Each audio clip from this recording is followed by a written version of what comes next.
ମୁଁ ପ୍ରଥମେ ପ୍ରେସ୍ ବ୍ରିଫିଂକୁ ଆପଣମାନଙ୍କୁ ସମସ୍ତଙ୍କୁ ସ୍ୱାଗତ କରୁଛି। ଆପଣମାନେ ସମସ୍ତେ ଜାଣିଛନ୍ତି ମହାପୁରୁଷ ଶ୍ରୀ ଅଚ୍ୟୁତାନନ୍ଦଙ୍କ ପୀଠରେ ଆସନ୍ତା 29 ତାରିଖ सोमवार ज्येष्ठ पूर्णमी उपलक्षे लक्षाधिक लोकंर समागम हम और गोटे परंपरा अच्छी से गोटे पवित्र दिन और समस्त भक्त मैंने प्राय ओडिशार कोण अनुकूल ये जगह को आसि से पीठरे ठाकुर से दिन दर्शन करते।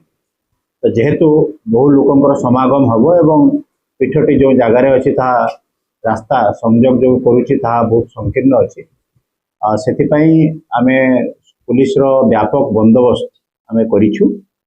पुलिस बंदोबस्त दर्शन कराई एवं विभिन्न जगार लोकंर स्मूथली जमी जावासिया करें दर्शन में कौन असुविधा हम ना एवं मेला ग्राउंड गोटे रोचे व्यवस्था कराई। सबुठ बड़ जिन प्रत्येक पुलिस अरेंजमेंट थाए तार ट्राफिक अरेंजमेंट।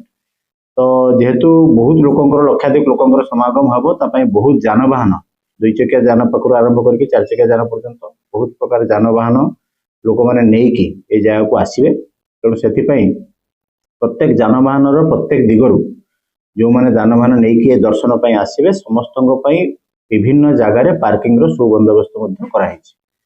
29 तारिख दिन आम समस्त जनसाधारण को अवगति निमंते आपण माध्यम जणई देवाई चाहूँ समस्त गोटे दिन आम अनुरोध करुँ कि ट्राफिक आम रेगुलेशन बा कटकणा समस्त दर्शन जमी सुचारू रूप हो पार एति लोक एवं गाड़ी प्रॉपर्ली एकोमोडेट करी ठीक परिचालना करें व्यवस्थित करने आम कि ट्राफिक बंदोबस्त करूँ।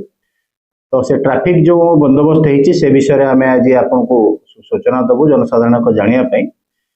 तो आम प्रथमे जो सालेपुर निश्चिंत कोइली पटू आसुँ बरपदा छक रोचु बरपदा छकु बरपदा ब्रिज देकी 3 मुहाणी छक पटक समस्त प्रकार हेवी व्हीकल्स एवं मध्यम जान माने 6 चकिया जान पाखु ऊर्ध जान हेवी व्हीकल्स से रेस्ट्रिक्ट कराऊँ जे कौन प्रकार एपट को आसवे नहीं।